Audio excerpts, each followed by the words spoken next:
байгаа ажил тий бас нэг хүний төлөө гэсэн ажлын хийж байгаа жоохон ч гэсэн ажлын минь үнэлж өгсөн болов уу гэж бодож их том бас урам өгöd байгаа. Тэгэхээр та бол одоо бас үндэсний цэцэрлэг төрөлнгийн даргаас гадна нийслэлийн иргэдийн төлөөлөгчдийн урлагийн төлөөлөгч байгаа. За мөн нийгмийн ардчлал Монголын эмэгтэйчүүдийн холбооны нийслэлийн холбооны дарга.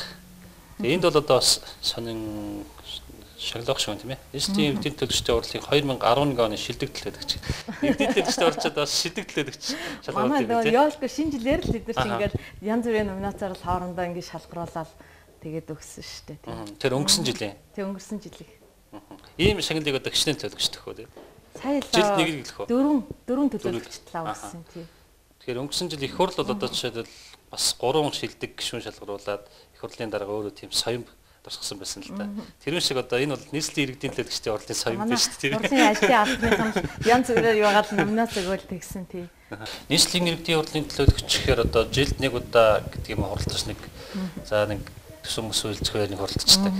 За бусад үед нэг хийх ажил хүмүүс байгаа юм шиг тий. Хүмүүс бол ингэж ойлгодог л да. Яг үнэхээр одоо яг ингээд дотор нор ажиллаж явж байгаа нь бол та одоо яг зовлонгийн хэлэх баг тийм ээ.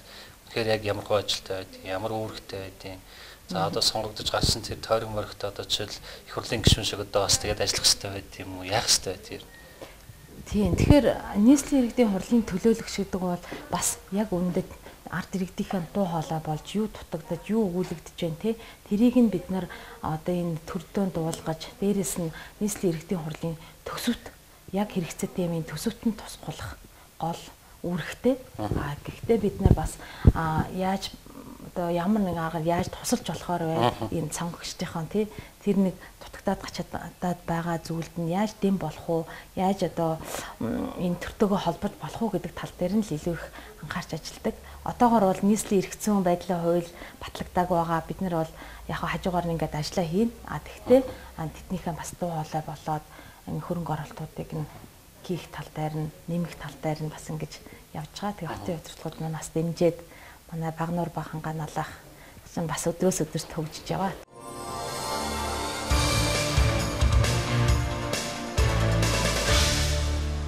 Тантай ажиллага хийх гээд бас таны ганц нэг намтар энэ төр хэвлэл мэдээлэл дээр өчгцэнүүдийг харж ирсэн. Бас яг мод тарих талаар бас гарын авлага болгохоор ном бас эрхэлж хэвлүүлсэн гэсэн ийм харагдчихсан тийм. Бага. Ерөнхийдөө хүүхд байхасаа л бидний үе одоо ном уншихал дуртай байсан шүү дээ. Тэгээ ном уншина гэдэг чинь бас их сайхан кайфтай. Одоо бол би илүү их тэр ногоон байгууламжийн тал дээр номууд уншдаг боллоо. Гадаа ингээл хизээ ногоорох бол хизээ энэ нь ингээл шал өөр юутай болчихж байгаа юм чинь хараад тэгэхээр бид нар ногоон Улаанбаатарын төлөө ямар бодлого явуулвал зөв вэ гэж хувь хүнийхээ хувьд төлөөлөгчийнхөө хувьд цэцэрлэг түрээлэнгийн даргын хувьд их бодож явдгийн. Тэгэхээр энэ шарилж бол үнэхээр аудит бол шарилж их байна шүү дээ.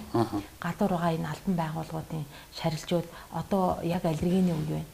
Тэгэхээр би бол энэ албан байгууллагууд байгаа гаднах шарилжуудаа зулгаагаа цэвэрлэдэг. Хэрвээ тэр нь үнэхээр цэвэрлээг байх юм бол бас торгуул онуулдаг. Тэр байгууллага өөрөө санаачлаад ногоон нийтийн газар ногоон байгууламж хийгээд байх юм бол тэр газраас нь бас татвараас нь бага зэргийн хөнгөвчдөг ийм бодлогыг бас явуулах хэрэгтэй болов уу гэж бас боддгийн. Тэнд байгаа танай хүүхдүүдийн зураг уу? Тийм маань. Би өөрөө 2 хүүтэй. Манайхаа одоо хоёулаа хүү. Манай энэ хүү маань одоо бас 21-тэй. Одоо сургуульд яаж чинь саяхан 21 хүрсэн. Манайх их сонин шүү дээ. 4 сарын 22 гээд манай хүү болохоор Ленин төрс өдөр. Манай хамгийн бага хүү аавтайгаа Марксийн төрс өдөр. Одоо миний төрс өдөр ямар өдөр байгаа таадаг бол Чавсны төрс өдөр, Энгисийн төрс өдөр ч юм бол. Скотрын төрс өдөр. Скотрын төрс өдөр. Бас сонин байна гэвэл тий. Сонин байгаа үстэй тий. Ер нь үндэсний цэцэрлэг түрээлэнгийн даргын ажил өглөө идэхлээр орой орой нийтэд босчихна. Өдөр одоо жишээлбэл та энэ өрөөндөө их суугаад байна уу? Нөгөө нэг цэцэрлэг түрээлэн байдаг одоо тэр талбай дээр их яваад байна. Өглөө бол яалтчгүй очиж талбайныхаа ажлыг шалгаад зарим үед бол ерөөсөө яг ажил дээр ингээд хариуцаад юмнуудаа шалгаад явдаг. Зарим үед бол бас наашаанаа ингээд орж ирэл ажлуудаа хийгээд тэгэл явдаг. Өглөө бол 7:20-оос гараад гэрээсээ гараад явдаг. Яхахгүй төвчрээний өмнө яг 7:20 гарах чинь тийм байгууллагууд бол 8 цагаас эхэлж байгаа. 8 цагаас эхэлж байгаа юм чинь тий. Тэгэл 7:20-оос гараад ирэхэд 7:45-гээр гарах юм бол төвчрээнд орчиход байгаа юм.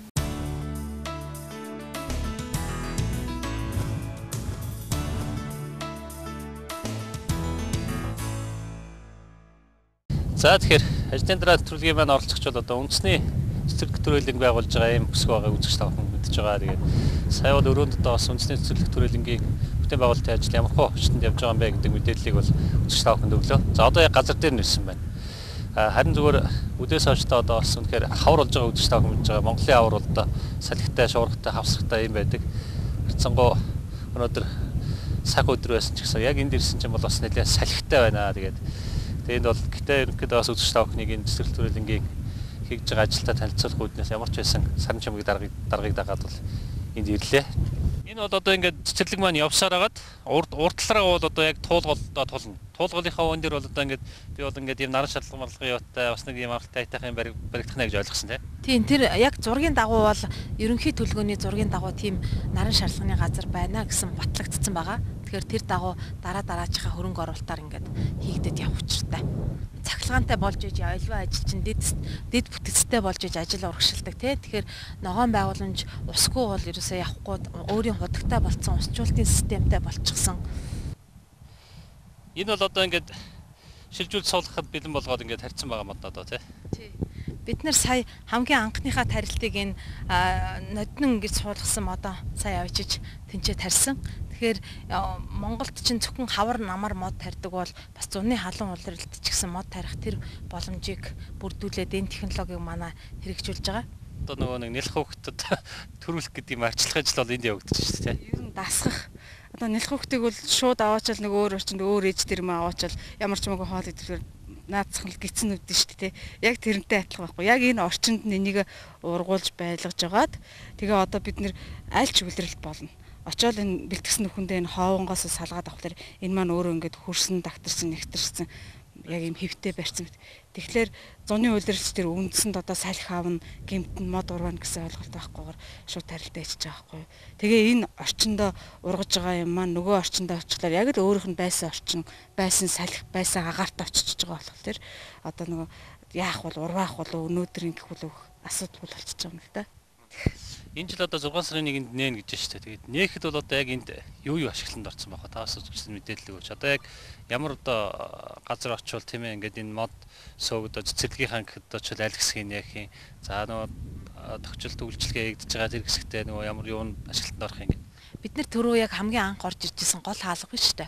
Тэндээсээ яг хамгийн гол хаалга гэж гол хаалгаа хаан тэр замыг 320 м-ийн урттай 25 м-ийн өргөнтэй тэр боржин замыгаа гэрэлтүүлэх тогтчлт сандалтай фонтантай дээрээс нь одоо энэ бэлтгэл ажил хийгдэж байгаасан 3.6 км-ийн зам 300 машины авто зогсоолууд бас хийгдэхэд бэлтгэлээ хангагдаад сарын дараа ажлаа эхэлчихнэ.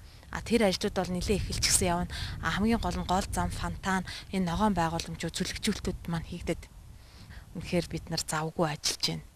Зурган дээр үдчихсэн юм бол газар дээр нэрээд үзлээ бол үнэхээр энэ том үсэр ажил хийгдэж байгаа юм байна. Тэгээд ер нь 5-6 жилийн дараа гэхэд бол энд бол маш сайхан болох нь гэсэн ийм өөдрөг сэтгэл төрж байна. За 10 жилийн дараа бол түрний зурган дээр байсан бүх юмнууд баригдчихна гэж бодож байгаа тийм ээ.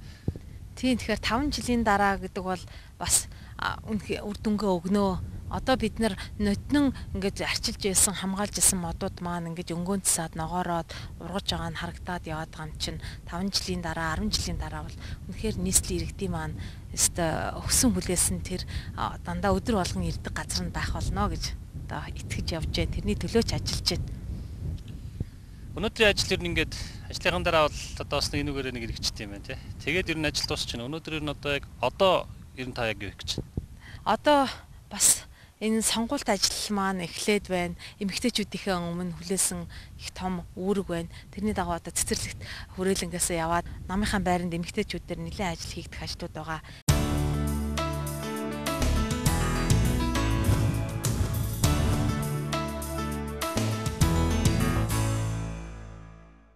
Ажлын дараа төлөв үргэлжлэж байна. Ажлын дараа төлөвийн өнөөдрийн оролцогч Үндэсний цэцэрлэг төрөлнгийн дарга, нийгмийн Арчил Монголын эмэгтэйчүүдийн холбооны одоо нийслэлийн хорооны дарга, за мөн одоо бас нийслэлийн иргэдийн төлөөлөгчдийн урлагийн төлөөлөгч Саран чимэг оролцож байгаа. Тэгээд Саран чимэг дарга дээр сая ажлынх нь өрөөнд, за мөн одоо бас нийслэл хотод байгуулагдаж байгаа маш том бүтээн байгуулалтын ажил болох Үндэсний цэцэрлэг төрөлнгээр орж ярилцлага хийсэн. За харин одоо гэрлэн очихын өмнө одоо бас нэг нам дээр ажилтаа намын хорооны тэргүүлэгчд оролдож байгаа гэсэн учраас энэгээр хальт ороод байх ийм шаардлага бас гарсан.